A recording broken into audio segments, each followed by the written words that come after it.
सुलेमान, आपको बहुत सब्र और तहम्मुल से इस मुश्किल का हल निकालना होगा। और आप जानते हैं शिप्रा को, वो अपने फैसले पर राय तो कबूल कर लेती है, लेकिन आप अपना फैसला मुसल्लत नहीं कर सकते उस पर। करूं फिर मैं अपनी बेटी को उसकी जिंदगी का सबसे बुरा फैसला करने की इजाजत दे दूं, या जाकर वहां अपने हाथों से उस फजल बख्श का गला घोंट दूं? क्या करूं मैं, बोलो। मैंने ऐसा तो कुछ नहीं कहा। मैं तो सिर्फ ये कह रही हूँ कि आप शिप्रा को वक्त दीजिए, उस पर एतमाद कीजिए। कौन सा एतमाद सफे? हाँ, वो जो तुम्हारी गफलत और लापरवाही की नजर हो गया। सफिया, सिर्फ तुम्हारी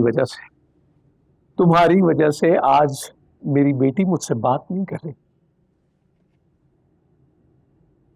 तो बाबा, हो सकता है ना कि इस बार शायद आप कुछ गलत कर रहे हैं। शायद आपको अपना फैसला दोबारा लेने की जरूरत है। शाबाश सुकन्या, 4 दिन हुए नहीं तुम्हारी शादी को और तुम मुझे सबक सिखा रही हो। तो तुम्हें घर जाना चाहिए अपने, देर हो गई काफी। हाँ,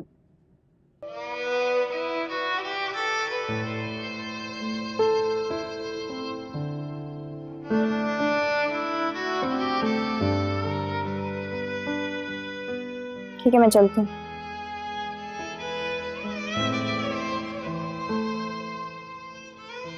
मुझे बस इतना पता है कि फजल भाई ने इस घर की खुशियों के लिए बहुत कुछ किया। आप सब शायद भूल गए, लेकिन मैं नहीं भूल सकती। अल्लाह हाफिज।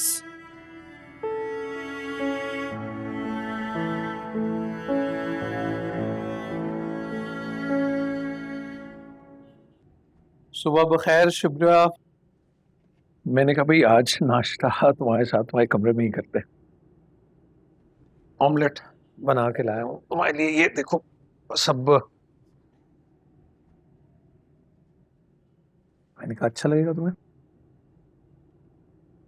कि मैं खुद ही पका के खुद ही खाऊंगा। तुम भी लो ना, बल्कि ये लो। आपको पता है, आपका ये दोस्ती वाला रूप ना मुझे सबसे खूबसूरत लगता है। हम्म।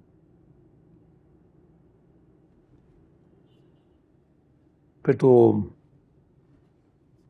तुम्हें पहले ये जान लेना चाहिए ना कि मैं तुम्हारा दोस्त बना कैसे। क्योंकि जब तुम पैदा हुई थी मैंने तो बाप बन के गोद में उठाया था तुम्हें। हम्म। तो यानी आप अपने बाप के रिश्ते को हमारी दोस्ती पे फौकियत दे रही। ऑब्वियसली देखा जाए तो सच तो यही है। दोस्त बन के हाथ थामा ही क्यों था, अगर झटकना ही था? और तो और सही गलत अच्छे बुरे की परख और पहचान क्यों सिखाई थी? बस सीधा सीधा कह देते कि मेरी हुक्म की तकमील करना सीख लो।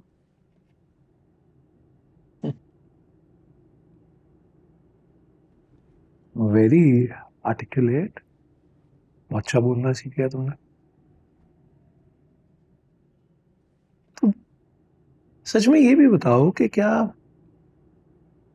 तुमने मुझसे बेहतर इस दुनिया को देखना भी जान लिया? ये सच है बाबा, मैं आपसे बेहतर इस दुनिया को जान गई। और अगर आज भी आपको मेरी बात पे यकीन नहीं आता ना, तो जाएं, जाके पता लगाएं कि जिस फजल बख्श को आप इस घर में लेकर आए थे, आपने इतना करीब रखा था, उसको क्यों नहीं जान सके?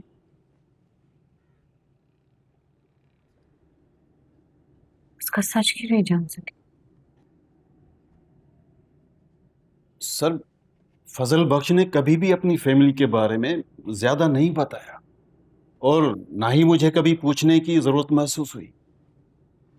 अब्दुलरहमान, तुम्हें तो होगा कुछ अंदाजा पता कराया तुमने? जी सर, मैंने मालूम करवाया था, लेकिन उसे वहाँ कोई नहीं जानता सर। नवर, वो क्या नाम है उसके बाप का? सर खुदा बख्श, खुदा बख्श। हाँ, तो खुदा बख्श को तो जानता होगा ना कोई? जी सर, मैं दोबारा पता करवाऊंगा। लेकिन सर मैं समझता हूँ कि मुनव्वर भाई फजल बख्श के बारे में बहुत कुछ जानते हैं, क्योंकि ये उससे पैसे के लेन देन भी करते रहे हैं और एक दिन तो उसकी दी हुई गाड़ी की चाबी भी घुमाते हुए जा रहे थे सर। मुनव्वर जी, जी जी, बात कराइए। जी, अस्सलाम वालेकुम सर। मिस्टर सुलेमान, मैं ये सब क्या सुन रहा हूं? सेक्रेटरी बता रहा है कि साउथ और ईस्ट डिवीजन में हमारे जितने प्रोजेक्ट्स चल रहे हैं उन सब में तुम्हारी तरफ से कोताहियों की एक लंबी कतार लगी है। इट्स नॉट पॉसिबल सर, कोई डिसइंफॉर्मेशन होगी, आप चाहें तो खुद देख सकते हैं रिपोर्ट्स। हाँ, मैं बिल्कुल देखना चाहूंगा, क्योंकि ये सारा मामला हमारी पार्टी सदर के कानों तक पहुंच चुका है। तुम इस तरह करो कि तमाम फाइल्स लेकर दाऊद अली खान साहब के घर पहुंचो। मैं तुमसे वहीं मिलता हूं, समझे?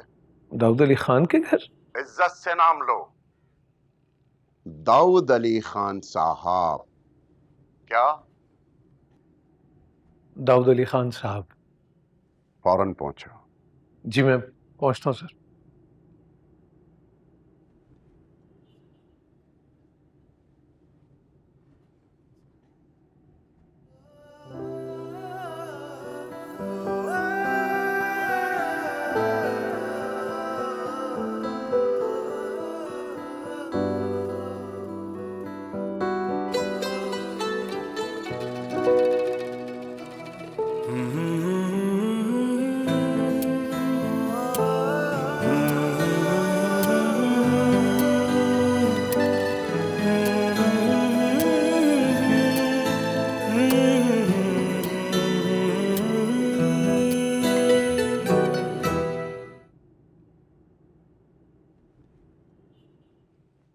याद है जब देर तक तुम आईने में देखा करते थे तो मैं तुमसे क्या कहा करती थी? हाँ,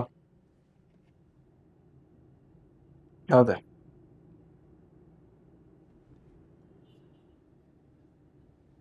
क्या आईने में खुद को देख के क्या ढूंढ रहे हो? गरीब आदमी। गरीब आदमी? जरा ये भी बता दो कि तुम जवाब में क्या कहते थे? कि मासूम लोग अभी भी जिंदा है, खत्म नहीं हुआ है।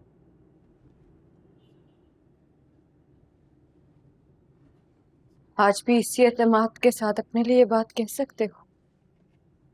हाँ, और हमेशा बोलूंगा,